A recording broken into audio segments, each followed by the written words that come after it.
ام المومنین سیدہ عائشہ رضی اللہ تعالیٰ عنہ بیان کرتی ہیں کہ رسول اللہ صلی اللہ علیہ وسلم نے فرمایا، عمل اسی قدر اختیار کرو جس کی تم میں طاقت ہو، کیونکہ اللہ عز و جل تمہیں ثواب دینے سے نہیں اکتاتا حتیٰ کہ تم ہی عمل سے اکتا جاؤ۔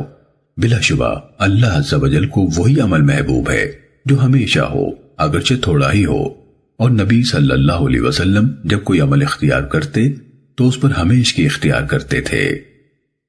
سننے ابو داود حدیث نمبر 1368۔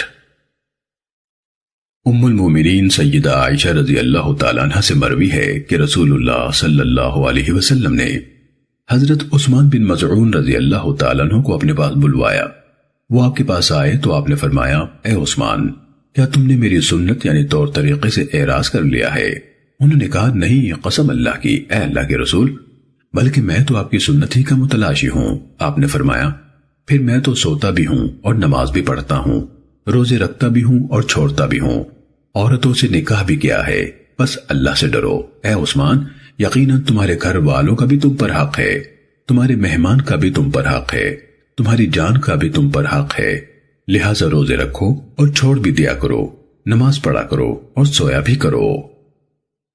سننے ابو داود حدیث نمبر 1369۔ جناب علقمہ بیان کرتے ہیں، میں نے حضرت عائشہ رضی اللہ تعالیٰ عنہ سے پوچھا کہ رسول اللہ صلی اللہ علیہ وسلم کے اعمال کا کیا انداز تھا؟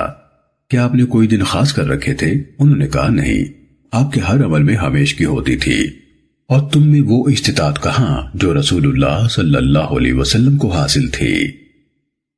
سننے ابو داود حدیث نمبر 1370۔